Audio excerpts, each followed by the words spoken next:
भूली तो कुछ भी नहीं, सब याद है। वह दिन, वह घटना, वह समय जब रविरंजन से पहली मुलाकात हुई थी। चित्र प्रदर्शनियां मुझे सदा आकर्षित करती रहीं। मैं घंटों आर्ट गैलरी में घूमा करती। कलाकार की मूक तुलिका से उकेरे चित्र बोलते से जीवंत नजर आते। उन चित्रों में जिंदगी के सत्य को खोजती, तलाशती, मैं उन्हें निहारती रह जाती। ऐसी ही एक आर्ट गैलरी में एक ऐसे व्यक्ति से मुलाकात हुई कि मेरी जीवनधारा ही बदल गई। वे थे रविरंजन। राष्ट्रीय कला दीर्घा में नए पुराने नामी चित्रकारों की प्रदर्शनी लगी थी। बिक्री के लिए भी नयनाभिराम चित्र थे। मैंने एक चित्र पसंद किया, पर कीमत अधिक होने के कारण मुझे छोड़ना पड़ा। वहीं रविरंजन भी कुछ चित्र खरीद रहे थे। मेरी पसंद का चित्र भी उन्होंने खरीद लिया। फिर पैक करवा कर बोले, मैडम यह मेरी ओर से। तो मैं एकदम अचकचा गई। नहीं नहीं, हम एक दूसरे को जानते पहचानते नहीं। फिर यह किस लिए? और तत्काल पार्क की हुई अपनी गाड़ी की ओर बढ़ गई। वे भी मेरे पीछे पीछे निकले। मेरे विरोध को नजरअंदाज करते हुए उन्होंने वह चित्र अपने ड्राइवर से मेरी गाड़ी में रखवा दिया। साथ में उनका कार्ड भी था। उस रात मैं सो न सकी। रह कर रविरंजन का प्रभावशाली और सुंदर व्यक्तित्व आंखों के सामने तैर जाता। दूसरे दिन ऑफिस में भी मन विचलित सा रहा तो रविरंजन के कार्ड से उनके ऑफिस नंबर पर ही उन्हें फोन लगाया।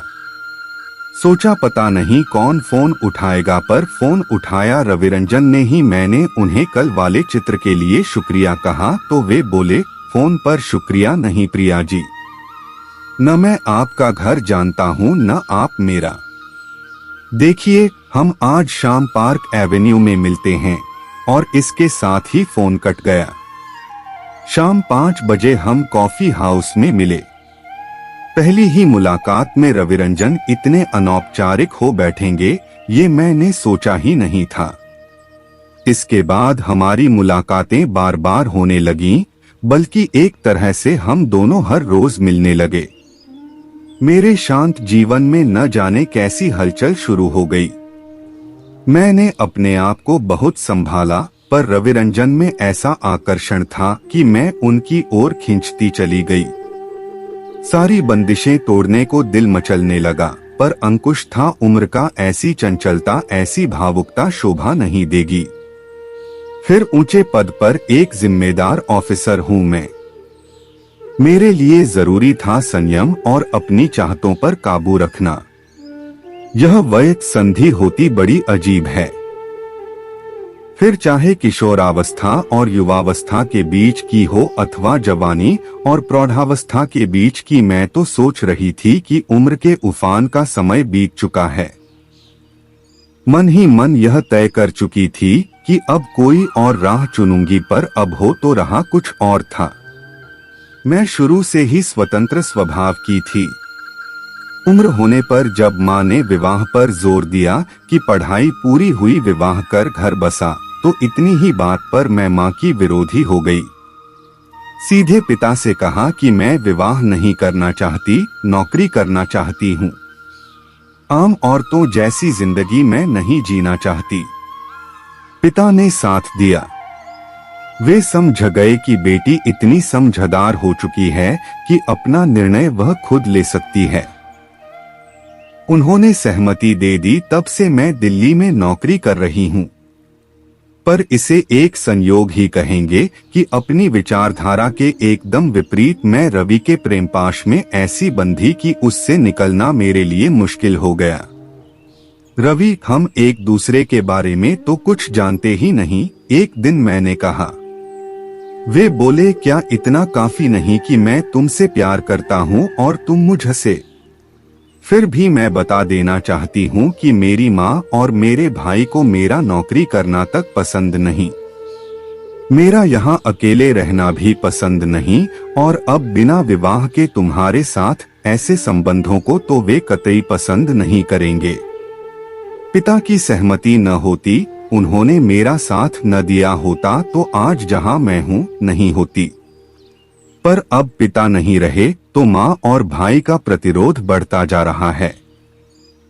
वे अब भी विवाह करने पर जोर देते रहते हैं। इसलिए आज मैं सोच रही हूँ कि मेरे सपनों का पुरुष मिल गया है।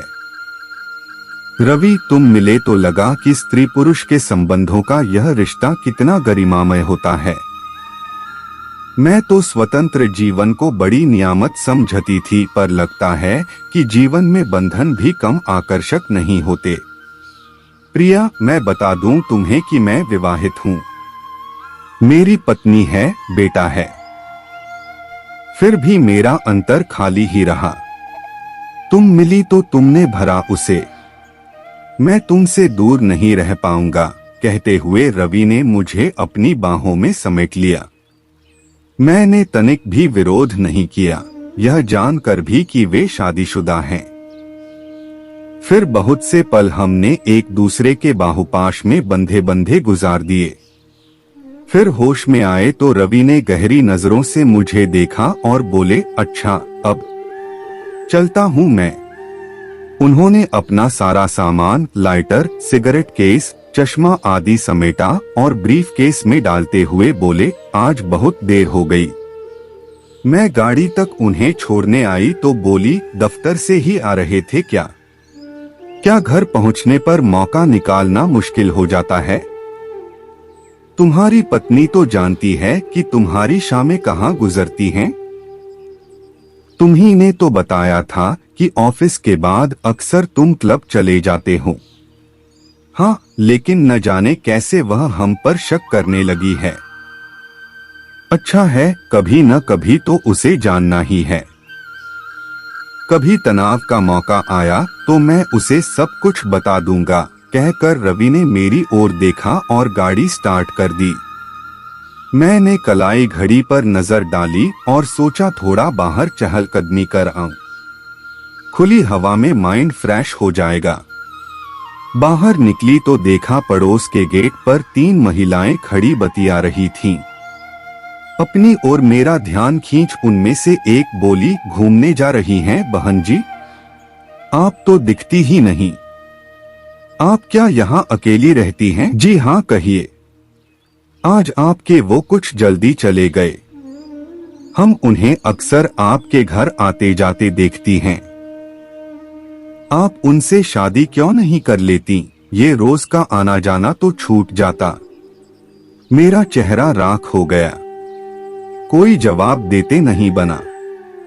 बिना कुछ बोले मैं घर लौट आई। मैं महसूस कर रही थी कि उन महिलाओं की व्यंग्य और परिहास भरी दृष्टि मेरी पीठ पर चिपकी होगी। मैं उनको करारा जवाब भी दे सकती थी, जैसे आपको दूसरों की पर्सनल लाइफ से क्या लेना देना, पर नहीं दे सकी।